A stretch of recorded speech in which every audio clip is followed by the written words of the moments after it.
아무리 봐도 지금은 마지막 때가 분명합니다.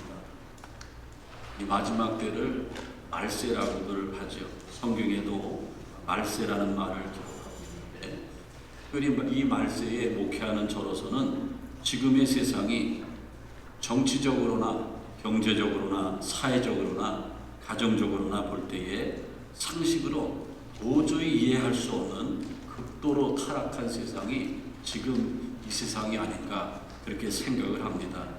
오늘의 세상은 너무나 무섭고 격동적이고 충격적인 시대입니다. 성경에서 말하는 말세는 예수님이 부활하시고 승천하신 후부터 예수님이 말씀에 따라 마지막 때에 재림하신다는 그때까지의 기간을 말세라고 합니다. 지금은 말세입니다. 마태복음 24장에 보면은 말세에 대해서 아무도 모른다. 그 시기와 시기는 아무도 모르는데 하나님 아버지께서만 아신다고 말씀하고 있습니다. 이 말세에 마태복음 24장에 보면은 말세의 증표들이 있는데 그때가 되면 세상이 끝이라 그랬는데 지금은 우리가 잘 먹고 잘 살고 있는데도 가난이 있고 기근이 있고 또 전쟁이 있고 난리가 있고 그 다음에 적그리스도가 나타나고 이럴 때가 말세라고 했는데 지금이 그때가 아닌가 생각을 합니다. 그래서 마지막 세상의 종말의 끝이라고 해서 말세 지말이라고 하는데 말세를 살아가는 사람들의 특징을 보면은 육적으로 평안한 것을 추구합니다. 엔조이 하려고 그러고 즐기려고 합니다. 그리고 영적으로는 피폐있습니다. 이것은 세상 사람들이나 믿는 사람이나 동일하다는 겁니다. 진정한 리얼 크리스찬이 아니면은 형식적으로 교회 다니면서 육체적인 쾌락을 다 만끽하고 편안한 것 좋아하고 세상의 조류를 따라 행동하고 영적으로는 혼돈에 와 있습니다. 그리고 심지어는 어떤 성도들은 그냥 교회 다니다가 죽어서 천국 가면 좋고 없으면 그만이고 이런 사람들도 있다라는 겁니다. 마지막 때는 이러한 혼돈의 시대 또 육체적인 평안을 추구하는 시기가 된다라는 겁니다. 그래서 오늘 바울은 디모데후서 오늘 3장에 말세에는 고통하는 때가 이른다고 그랬습니다. 말세에 고통하는 때가 이른다고 했는데 신앙적인 이탈 현상으로 세상을 따라 행함으로 교회 다녀도 더 이상 행복하지 않습니다. 그렇다면 우리는 왜 교회 다니면서 영적인 행복을 찾지 못합니까? 그 이유는 영적인 고통이 있습니다. 스트레스가 있어요. 교회 다니면서 하나님과 깊은 교제를 해서 그걸 해결해야 되는데 그러지 못합니다. 그냥 다니는 거예요. 그리고 깊은 신앙의 체험이 없다라는 겁니다. 영적인 고통을 당하는 이유, 마지막 때에 행복하지 않은 이유는 신앙의 기준이 무너집니다. 신앙의 기준이 무너져서 그래요. 성경에 보면은 신앙의 기준 가운데 신앙인의 삶의 목적이 고린도전서 10장 31절에 말씀하고 있는데 먹든지 마시든지 무엇을 하든지 다 하나님의 영광을 위하여 하라. 이것이 우리 믿는 사람들의 목적 아닙니까? 그리고 로마서 12장 1절 2절에 보면은 바울은 크리스찬의 삶의 자세에 대해서 분명히 말씀하고 있어요. 이 세대를 본받지 말고 하나님의 선하시고 기뻐하시고 온전하신 뜻이 무엇인지 분별하도록 하라. 이것이 삶의 자세인데 그렇게 하는 신앙적인 기준이 무너져 내리니까는 영적인 삶을 살 수가 없고 이건 믿는 거지만 믿지 않는 거나 똑같은 그러한 신앙의 자리에 머물고 있다는 겁니다. 그래서 God first, 하나님 제일주의로 살아가야 되는데 인본주의 신앙으로 자기중심적인 삶을 살고 신앙생활도 자기중심적으로 하니까는 더 이상 큰 은혜가 없고 하나님 앞에 쓰임받을 수가 없고 미래에 대한 영적인 보장도 심해진다는 겁니다. 또 한 가지, 마지막 때에 우리는 교회를 다녀도 고통을 당하는가? 윤리 기준이 떨어집니다. 도덕이나 윤리가 떨어져요. 세상 사람들이 막 산다고 우리도 막 사는 거예요. 부모를 배반하고 불효하고 부부지간에 서로 존중하지 못하고 갈라서고 돈을 사랑하고 오늘 본문 2절에 보니까는 돈을 사랑하며 자랑하며 교만하며 비방하며 부모를 거역하며 감사하지 아니하며 이것이 뭡니까?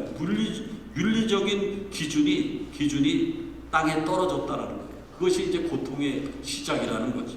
그래서 저는 오늘 본문의 말씀을 통해서 사도 바울이 마지막 때에 믿는 우리들이 당하는 그러한 고통이 있는데, 이 고통은 사탄이 주는 것인데 빨리 여기서 우리는 해방되고 일어나야 된다는 겁니다. 오늘 여러 가지 말씀, 한 19가지의 말씀을, 말세에 일어난 일들을 오늘 본문 말씀에 기록하고 있는데, 그 가운데 크게 3가지 관점에서 이제 어떤 고통이 임하는가. 오늘 1절에 말세에 고통이 임한다고 했는데, 이 고통은 질병의 고통이 아니에요. 또 사업에 실패한 고통이 아닙니다. 자연재해의 고통도 아니고 전쟁의 고통, 가난함의 고통도 아니라는 겁니다. 오늘 2절 말씀을 중심으로 해서 이렇게 보면은 이 고통은 양심의 고통입니다. 요즘에는 양심에 화인 맞은 자가 얼마나 많은지 몰라요. 부모 자식 간의 기본 양심도 없습니다. 형제 간의 기본 양심들도 없고요. 성도들 간의 기본 양심도 없다라는 거예요. 2절에 보면은 자기를 사랑하고 돈을 사랑하며, 마지막 때에 왜 우리가 믿는 우리가 양심의 찔림을 받고 고통을 받고 그것을 안고 있으면서 겉으로는 안 그런 척하고 형식적으로 믿는가? 여기서 탈피하지 못해서 그렇다는 겁니다. 자기를 사랑하는 것은 타락의 첫 번째 뿌리입니다. 자기를 너무나 사랑하는 거예요. 내 의지입니다. 그래서 부부지간에 화합도 안 되고 친구지간에 화합도 안 되는 겁니다. 손해보려고 하지 않습니다. 자기를 사랑하다 보니까는 세상을 사랑하고 돈을 사랑합니다. 디모데전서 6장 10절에 보면은 돈을 사랑함이 일만하게 뿌리라고 말씀하고 있습니다. 초대교회에 보면은 아나니와 삽비라가 있습니다. 얼마나 초대교회 충성하던 두 내였습니까? 베드로 사도에게도 충성하고 그가 은혜를 받고 모든 것을 팔아서 하나님 앞에 드리기로 약속을 했습니다. 그런데 교회 앞과 베드로 사도 앞에서 거짓말을 했습니다. 그래서 그 사람은 그 자리에서 죽고맙니다. 히브리서 13장 5절에 보면은 돈을 사랑치 말고 있는 바로 족하라 그랬습니다. 그리고 마태복음 6장 24절에 보면은 하나님과 세상을 겸하여 섬길 수 없다. 하나님과 돈을 겸하여 섬길 수 없다. 그래서 여러분들 마지막 때에 왜 우리가 양심의 고통을 받느냐 하면은 하나님보다 세상을 너무나 사랑하고 나를 사랑하고 내 중심이기 때문에 양심의 찔림을 받고 고통을 받고 신앙의 자유함이 없다라는 겁니다. 그리고 오늘 2절에 보니까 자랑하며 교만하며, 조금만 뭐 남들보다 나면은 얼마나 자랑하는지 모릅니다. 돈이 많으면 얼마나 많습니까? 많이 배웠으면 얼마나 많이 배웠습니까? 여러분들이 성공했으면 얼마나 성공했습니까? 남을 멸시하고 무시하고 우월감을 갖고, 심지어는 교회 공동체 안에서도 그런 것들이 만연하는 세상, 마지막이 됐습니다. 남들의 인격을 한 번에 그냥 무차별하게 묵살하고, 또 오늘 말씀 2절에 보니까 비방하며 부모를 거역하며 그랬습니다. 남들을 얼마나 비방합니까? 여러분들 누구 남 얘기들 좋아하지 않습니까? 남 얘기 좋아하다 보면 그 얘기가 거꾸로 돌아서 들어옵니다. 서로 안 보는 데서는 비방합니다. 친한 친구가 4명이 있는데 모임에 안 빠진다고 합니다. 왜? 한 명만 빠지면 그 사람은 그날 죽는 거예요. 예? 그렇기 때문에 비방 안 당하려고 모임에 안 빠진다고 합니다. 그리고 오늘 2절 마지막 절에 보면 감사하지 않고 거룩하지 않으며, 우리가 구원받은 것이 얼마나 감사합니까? 감사합니다. 계속 많이 있어도 감사 다 못하는데 감사가 식어지는 거예요. 그리고 나를 낳으신 부모님이 하나님의 대리자인데 부모님께 순종하지 못하고 효도하지 못한다는 겁니다. 이것이 마지막 때에 양심의 찔림을 받는 양심의 고통이라는 겁니다. 그래서 오늘 2절 말씀에 8가지의 양심의 찔림 받는 고통의 말씀이 있는데, 그러면 어떻게 되는가? 우리가 여기서 해방받아야 돼요. 잘못한 것 회개해야 됩니다. 화해해야 됩니다. 그리고 하나님의 말씀 가운데 나가고 영적으로 깨어 있어야 됩니다. 양심에 찔림 받는 사람들은요, 하나님 앞에 쓰임 받을 수가 없습니다. 예배를 드려도 은혜가 임하지 않습니다. 기도해도요, 마음이 뜨겁지 않습니다. 똑같은 말씀을 들어도 다른 성도들은 아멘 하면서 은혜 받고 인생이 달라지는데, 똑같은 말씀을 들어도 자기에게는 울리는 꽹과리가 된다는 겁니다. 양심 굉장히 중요한 거죠. 우리는 잘못하고 있는 거 다 알지만은 고치지 못하고 있습니다. 고치세요. 고치실 때에 여러분의 예배가 달라질 줄로 믿습니다. 고칠 때에 여러분의 가족 관계가 달라지는 거예요. 부모 자식 간의 관계가 달라지고 형제 간의 관계가 달라지고 친구 간의 관계가 달라집니다. 친구들 사이에서 전혀 신임받지 못하던 그 친구가 예수를 제대로 믿고 정말 달라짐으로 말미암아 아무개 친구가 달라졌는데 제가 정말 신앙생활 제대로 하는 모양이구나. 그런 칭송을 받게 된다는 겁니다. 조선시대 때에 철정왕 때 경상도 상주 땅에 가난한 농부가 있었는데 서시성을 가졌습니다. 옛날에 벼슬 못하면 다 선달이라고 그러지 않습니까? 서선달이 있었습니다. 어느 해 봄에 이제 농사를 해야 되는데 입에 풀칠할 정도의 그러한 곡식변이 없는데 농사질 것이 아무것도 없었습니다. 할 수 없어서 큰아들이 땅도 없으니까 거기 살 수 없어서 부산에 가서 큰 쌀가게에서 장부를 담당하고 있는데 상주에서 부산까지 500리길을 걸어서 큰아들한테 갔습니다. 왜냐하면은 먹고 살 수 없으니까 다 굶어 죽으니까 아들한테 사정을 얘기했어요. 그러니까 아들이 효자였기 때문에 주인한테, 쌀가게 주인한테 우리 아버님이 이래저래서 왔는데 내가 더 성실하게 일할 테니까는 미리 받을 급료를 좀 미리 밥을 해주시면은 우리 아버님이 농사 짓는데 보탬이 될 것 같습니다. 그래서 100냥을 가불했어요. 그때 당시 100냥이라면은 평범한 사람들한테는 굉장히 큰 돈이었다고 합니다. 그 돈을 가지고 이제 상주를 갑니다. 부산에서 어느 고개를 넘다가 돈을 잊어버렸어요. 잊어버린지도 모르고 30리를 걸어갔다가 돈을 잊어버린 줄 알고 이 서선달이 다시 온 길로 돌아갑니다. 그때에 똑같이 다른 방에서 고개를 넘다가 어떤 양반과 하인이 걷다가 돈다발을 주웠어요. 이렇게 보니까 100냥이에요. 엄청 큰 돈입니다. 그래서 하인에게 말합니다. 이거 잃은 사람이 반드시 찾아온다. 목숨같이 귀한 돈을 잃은 사람은 그 사람이 얼마나 속이 탈까. 하인은 투덜거립니다. 나눠주고. 그런데 기다리고 있습니다. 시간이 한참 흘렀는데 얼굴이 흑빛이 돼서 서선달이 그 고개 마을에 옵니다. 그 양반이 돈을 들고 있다. 이게 당신 거냐니까 내 거라고 그래서 그 돈을 받습니다. 너무 고마워서 제가 사례를 하겠습니다. 그 돈에서 일부를 띄어서 그 양반에게 주려고 했더니 아닙니다. 당연한 일을 했는데 양심적인 이 양반은 그대로 갑니다. 그러니까 잘 사세요. 그리고 헤어집니다.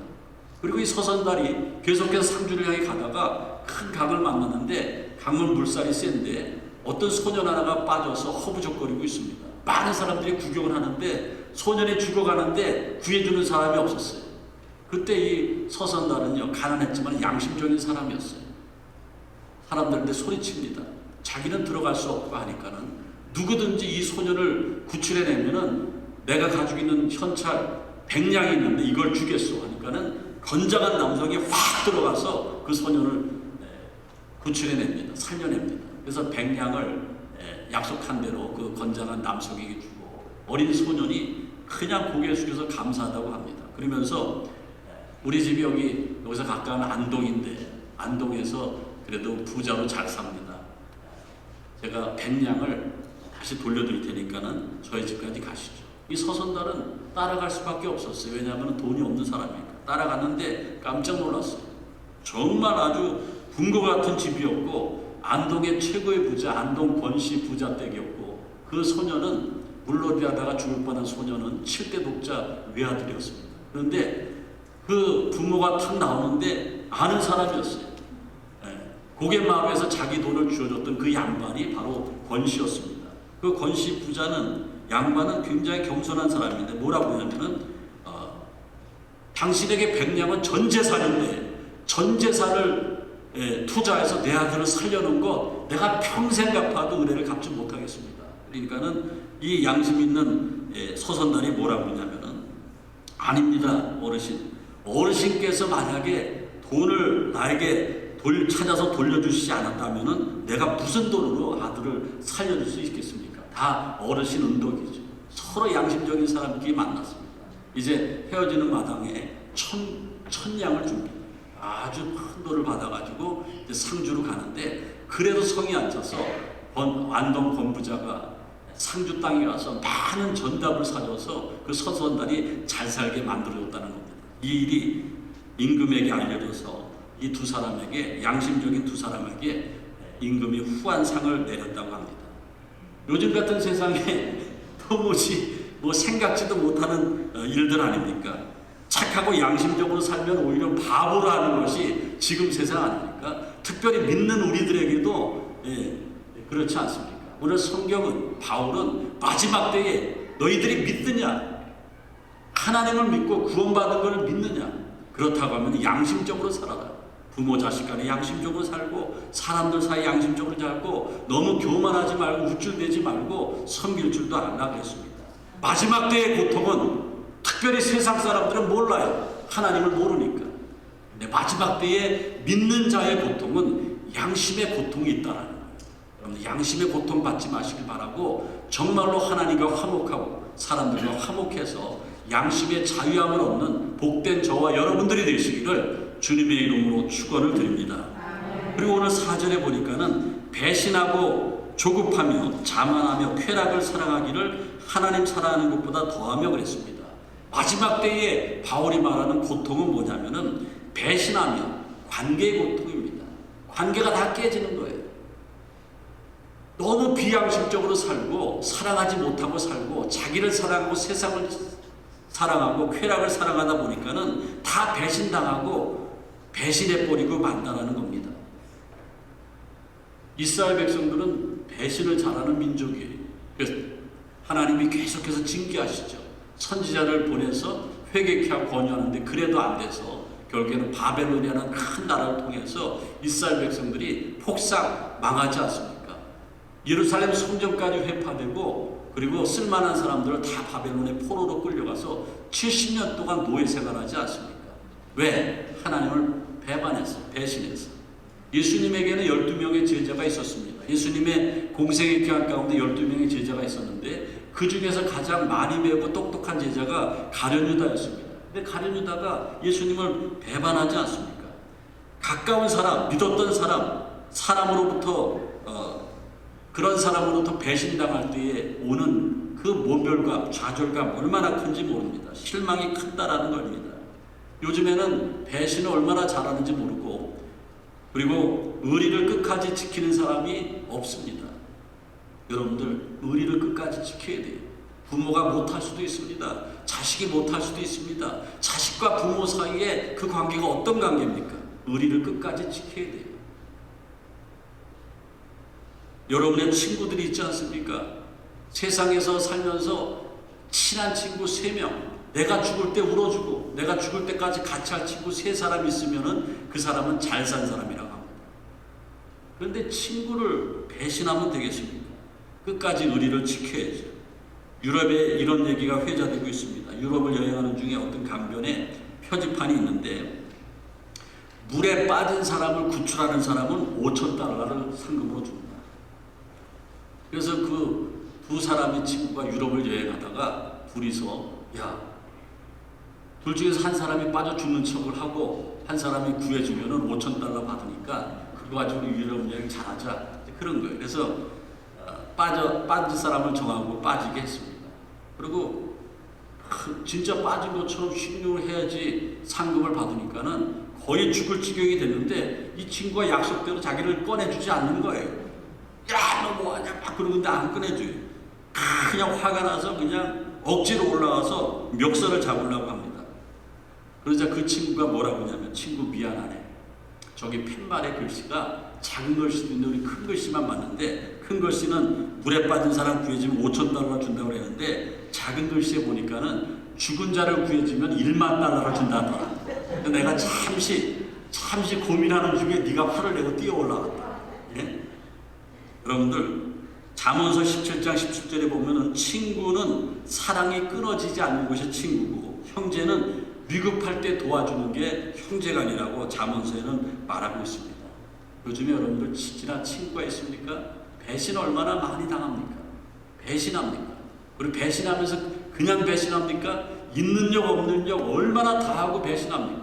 여러분들 그 죄를 어떻게 받으려고 그렇게 합니까? 여러분들 배신 당해도요, 욕하지 마세요. 그리고 배신하지 마세요. 요즘 젊은이들은요, 자기밖에 모른다고 합니다. 한국은 아이 출산율이 세계에서 최저라고 합니다. 결혼도 잘 안 한다고 그래요. 한국의 자녀들이 결혼하면 부모들이 너무 좋아한다고. 우리 애가 결혼했다고. 왜 결혼을 안 하냐? 한국인의 의식 구조 보니까는 결혼하면은 자기를 즐길 수 없다라는 거예요. 자기를 엔조이할 수 없다라는 거예요. 그리고 결혼을 해도요, 약속을 합니다. 애를 낳지 말자. 애 때문에 우리 인생이 망치고 우리가 즐기지 못하니까는 애를 낳지 말자. 그것이 요즘 사람들의 생각입니다. 그러니까는 그런 사람들 마음에 그 배신하는 마음, 관계에 두절하는 마음들이 생길 수밖에 없습니다. 친구도 의심하고 친구들과의 관계가 금방금방 끊어지고 만다라는 겁니다. 우리 믿는 자들은 어떻습니까? 우리들도 교회 안에서 친구 사귀는 거 좀 꺼려하지 않습니까? 저 사람이 나한테 접근해서 내 재산을 탐하는 게 아닌가? 저 사람이 나를 이용해서 나를 피곤하게 할 거 아닌가? 그러면서 꺼려하는 분들도 있을 줄 압니다. 그런데 말이에요. 그것이 사탄이 하는 일입니다. 사탄이라는 것은 헬라어로 디아볼로스라는 건데 그 뜻은 틈이 생기게 하다. 부모 자식 간에 틈이 생기게 하는 것이 사탄이 하는 일입니다. 친구 간에 틈이 생기게 하는 것이 사탄이 하는 일입니다. 여러분들, 저는 여러분들 굉장히 사랑합니다. 제가 이 교회를 개축하면서 이 라스베가스에서 이 교회를 이룬다는 것이 쉽지 않죠. 몇 년 안 됐지 않습니까? 그러니까 저는 아주 생명 내걸고 여러분들을 사랑해요. 근데 어떤 분들은 무슨 얘기를 들었는지 저를 가까이 하가 갑자기 목사랑 그냥 왼수질라고 그러고 배신하고 교회를 떠나고 그런 분들이 있습니다. 이게 사탄의 작용이에요. 담임 목사는 여러분들 편입니다. 여러분들의 모든 것을 다 지켜주고 위해서 기도해주는 사람이에요. 근데 왜 교우 관계가 안 좋아지는가? 디아볼로스 사탄 틈을 판대는 거예요. 그래서 신앙생활 잘하려고 그러면은 뭐 제 설교가 인터넷으로 사람들이 많이 보니까 다른 교우들도 들어보세요. 신앙생활 잘하려고 그러면은 자기가 현재 다니는 교회 담임 목사님과 긴밀해야 됩니다. 목사님, 내가 오늘 치과 입 빼러 갑니다. 알려야 돼? 알리지 말아야 돼? 지금도 다 알려야 된다고 대답해 주시면 제가 설교에 힘이 납니다. 제가 이를 빼러 가려고 그러는데 어떻습니까? 목사님한테 알려야 돼요? 알려야 돼요. 우리 딸이 시집 가려고 하는데 신랑감 이런데 좋습니까? 안 좋습니까? 알려야 돼? 안 알려야 돼? 알려야 돼.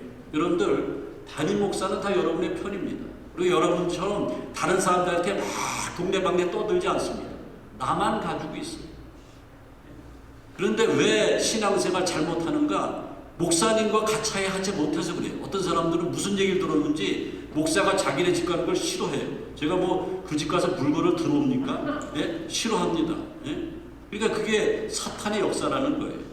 관계의 고통. 여러분들 교회 다녀도 성도 간의 관계가 깨지고 성도와 목사 간의 관계가 깨지고 교회 다니면서 아유, 내가 내 여동생 저 니은 때문에 내가 교회는 안 나갈 거다. 왜냐면은 교회는 다니지만은 자매들끼리 형제들끼리 관계가 두절돼 버렸어요. 그러니까는 하나님 영광 가리는 것 아닙니까?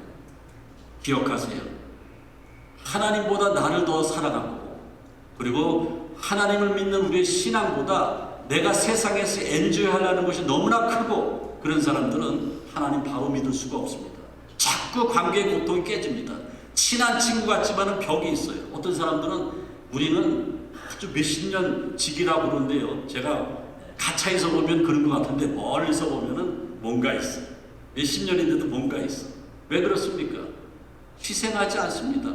이미 친구로서 있지만은 거기서 나오면은 자기의 인생이 이상해지니까는 끝까지 붙어 있는 겁니다. 그런 관계를 갖지 말라는 겁니다. 자꾸 불행을, 고통을 반복하고 살기에는 우리의 인생이 그렇게 길진 않습니다.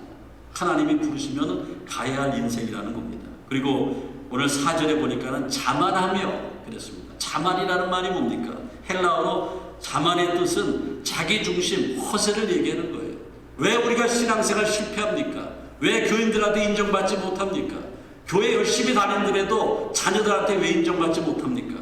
자기중심입니다. 허세가 있습니다. 그리고 또 중요한 것은요. 5절 말씀에 보니까는 경건의 모양은 있으나 경건의 능력은 부인하는 자니 이 같은 자들에게서 내가 돌아서라 이렇게 말씀하고 있습니다.